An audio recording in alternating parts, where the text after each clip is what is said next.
punya tajuk yang lain.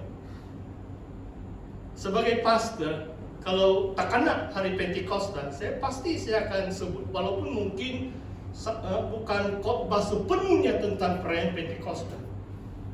Banyak kali, berulang kali, termasuk waktu saya pastor saya di Muhibah, saya mengundang jemaah untuk didoakan, untuk dibaptis, supaya Roh Kudus turun atas mereka. Sebab itu sudah Tuhan lakukan 2000 tahun yang lalu, supaya jemaat Tuhan, orang yang percaya, mengalami pencurahan Roh Kudus. Hanya satu perayaan yang belum digenapi secara sempurna. Sebenarnya kita berdiri di ampang pintu kedatangan Tuhan sudah dekat. Perayaan Pondok Daun sebenarnya adalah perayaan persediaan dan menyambut atau menyongsong kedatangan Tuhan. Inilah dari Rosh Hashanah sampai perayaan Pondok Daun adalah musim umat Allah harus bersedia menyambut kedatangan Tuhan Yesus Kristus. Kalau tiupan shofar itu tadi sudah ditiup, itu dibuat dari tanduk ram atau biuri-biuri jantan. Okay. Dan saudara boleh lihat dalam kitab Wahyu, setelah 6 meterai itu dibuka, meterai yang ke-7 memperkenalkan 7 sangkakala, trumpet. Sangkakala yang ke-7 yang terakhir ditiup, apa yang berlaku? Yesus datang, kerajaan Allah datang, kerajaan dunia berakhir. Wahyu 11 ayat yang ke-15. Saudara yang saya kasih dalam Tuhan, saya percaya kita hidup dalam zaman yang cukup hebat atau cukup unik. Saya tidak tahu penetua Rowell, tidak tahu adakah itu nubuat atau bagaimana, tapi saya tidak beranilah 30 tahun kah 20 tahun kah. Tapi secara pribadi saya mau melayani Tuhan sekurang-kurangnya sampai 80 tahun. Saya tidak tahu bagaimana kamu lah. Sebab saya lihat kelemahan tubuh saya. Sekarang belum 60 tahun pun ngerasa banyak kelemahan kan. Saya boleh katakan ini, saya beri contoh. Dalam 1 minggu ini 2 kali saya melawat ibu saya. Kemarin pun saya ada pergi mengunjungi ibu saya. Dia sudah 83, 84 tahun. Dan waktu anak saya, untuk pengetahuan kita, nama dia Cyrus. Dan waktu dia mendapat ijazah dia 2014, ibu saya masih beberapa kali dia bilang, King Wai, dia panggil saya nama Chinese saya mau pergi New Zealand, mau tengok cucu, itu cucu sulung dia lah, yang pertama lah anak saya lah. Dia mau merayakan wisuda atau convocation. Itu berlaku 8 tahun yang lalu. Ibu saya mungkin 75 tahun waktu itu. Waktu dia 75 tahun, wah, kalau dia jalan boleh tahan, saya yang di belakang. Dia masih aktif dalam politik. Dia masih di PI Semenanjung. Dia bilang, mungkin saya satu orang saja. Kalau perlembagaan itu, parti politik itu 70 tahun mesti besar. Mama, kamu 75, kenapa kamu masih aktif? Sebab mama saya tahu 3 bahasa, Melayu, English, dan Cina. Dan parti politik itu sangat menghargai sumbangan dia. Mama, apa yang kamu buat? Saya daftar pengundi saja. Dia pergi mana-mana. Dia bukan tahu politik, dia suka kawan-kawan. Tapi itu satu tugas yang penting kan? Supaya dulu, sekarang automatic registration. Kamu 18 tahun ini ataupun sudah genap, ujung tahun ini atau awal tahun depan kamu layak mengundi. Kamu cek lah, pergi di jabatan pemilihan itu, kamu boleh cek. Tapi sebelum peraturan itu baru tahun lalu dilaksanakan, pengundi harus daftar. Itu kerja ibu saya. Saya ceritakan adalah waktu dia 75 tahun dia masih sehat, tapi sekarang dia 83. Sekarang dia jalan pun dia sangat perlahan. Dan semalam Tiba-tiba jam 12, dia sedang makan tengah hari, saya sudah makan, jadi saya hanya cerita dengan dia. Tiba-tiba hujan kuat di cafe itu, dan saya akan bicara tentang hujan juga. So 2 hari ini kuat hujan.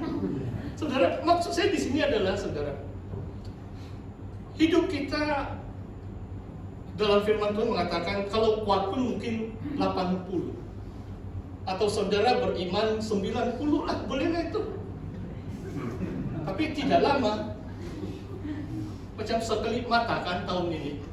Saya masih ingat macam baru bulan 1, sekarang ujung bulan 9. Setiap tahun itu berlalu begitu cepat. Jadi apakah maksudnya di sini? Kedatangan Tuhan semakin dekat. Jangan kamu pikir 30 tahun itu lama lagi. Inilah waktunya untuk kita melayani Tuhan. Waktu kita sungguh-sungguh melayani Tuhan. Saudara, poin saya yang seterusnya, dalam, adakah di situ? Ya. Ini secara ringkas, saudara. Kalau perayaan Paskah itu adalah, setiap perayaan itu adalah berdasarkan agricultural cycle, itu putaran pertanian Israel. Bagi kita jemaat Tuhan di SIB pun, saya rasa kita agak mirip dengan umat Tuhan di Israel. Sebab kebanyakan jemaat kita berkebun, bercucuk tanam, apalagi di kampung-kampung. Mungkin kita orang bandar, jangan kita lupa kita punya skill bercucuk tanam. Kembali kepada perayaan Israel di sini, kalau Paskah itu bijirin, dalam kitab Rut, waktu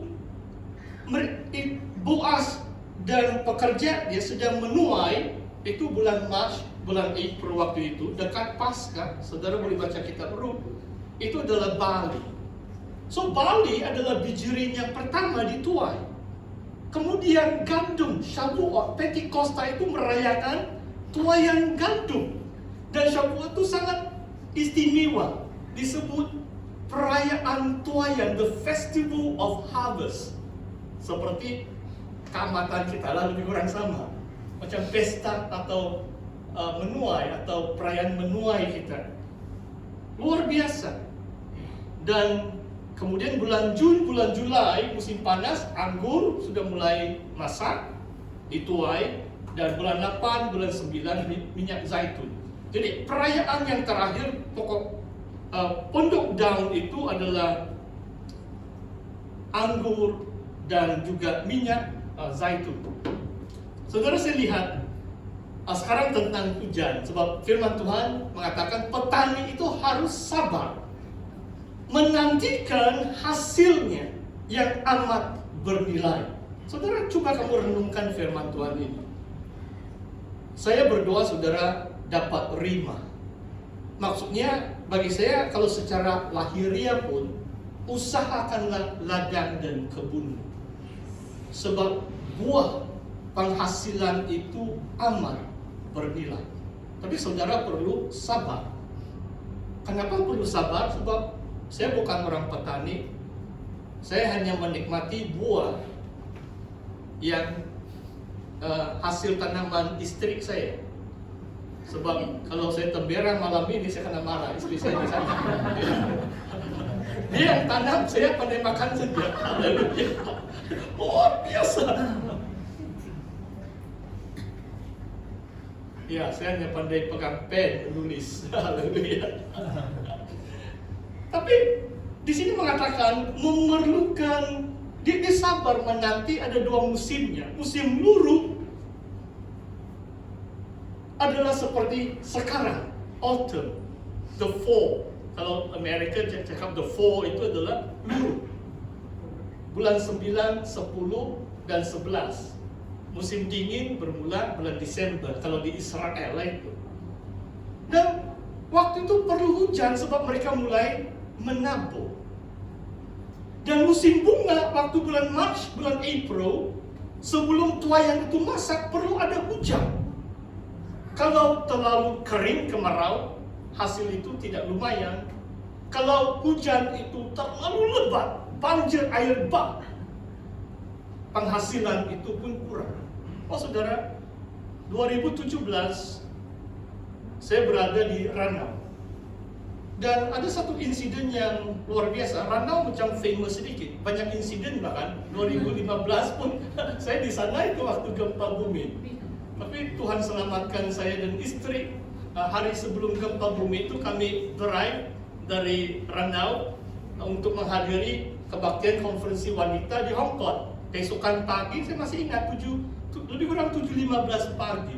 Saya sedang baca, saya tidak ingat bab, tapi saya ingat saya baca kitab Yeremia. Di meja, biasanya awal pagi saya duduk di sana. Tiba-tiba rumah saya di kota Kinabalu. Dan saya tahu, sebab sudah lama saya di New Zealand pun terkenal dengan gempa bumi. Walaupun 11 tahun saya di New Zealand, tidak pernah saya rasa kegerahan sedikit pun. Tapi di Ranau pula ada, luar biasa. Kemudian susulan yang paling kuat minggu berikutnya, 5.2, yang pertama itu 6 atau 5.9. Saya pun bukan berada di Pekan Ranau. Jadi saya selalu bersaksi bahwa Tuhan tahu bagaimana menyelamatkan hambanya Pak itu. Saya di Melinsau 60 km jauhnya. Tapi saya boleh rasa 2:30 pagi tilam saya. Tidak ada katil pun. Saya kena gigit nyamuk sepanjang malam di rumah sidang itu.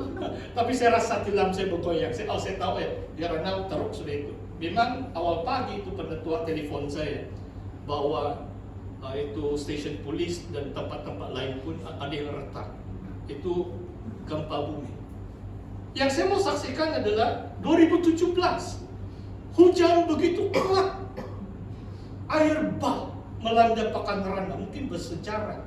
Sebab bila saya dengar cerita pemilik kedai, dia bilang dalam 40 tahun kami buat bisnis ini, inilah tahun pertama air masuk sampai masuk kedai. Saudara, dalam ayat ini mengatakan saudara, orang yang beriman yang percaya Tuhan, dia sabar menantikan hujan yang Tuhan berikan sesuai dengan musimnya. Kalau kemarau terlalu lama, kamu berdoa untuk hujan lah. Kalau terlalu banyak hujan, berdoa untuk kemarau lah. Sesuai dengan iman kita. Kitab Amos mengatakan bahwa Tuhan memberi hujan satu kota, tapi tiada hujan kota yang lain. Kenapa boleh berlaku begitu? Bagi saya bergantung dengan iman penduduk yang menghuni di tempat itu. Selagi ada orang percaya Tuhan, saya percaya kota Kinabalu dan negeri Sabah terus diberkati Tuhan. Sebab melalui iman doa kita, Tuhan mendengar doa. Kalau kemarau minta hujan, Zakaria bab yang ke-10. Slide yang seterusnya. Hujan itu melambangkan pencurahan roh dan penuaian akhir zaman. Seperti yang saya katakan, perayaan tuaian itu adalah Keluaran 23 ayat 15. Pencurahan roh dan penuaian. Kitab Wahyu 14. Ada dua penuaian. Satu penuaian jiwa-jiwa dan satu penuaian untuk orang diadili sampai darah itu sampai di atas itu kuda. Begitu tingginya, 3-4 kaki tinggi darah mengalir. Itu adalah penuaian penghakiman. Tuhan tahu bagaimana menghukum orang-orang fasik, sehingga begitu banyak penumpahan darah karena mungkin peperangan, melalui bencana alam dan sebagainya. Tapi sebelum penuaian yang kedua itu ada penuaian jiwa-jiwa. Ada malaikat disuruh untuk mengayunkan sabit sehingga tuaian itu dituai. Saudara,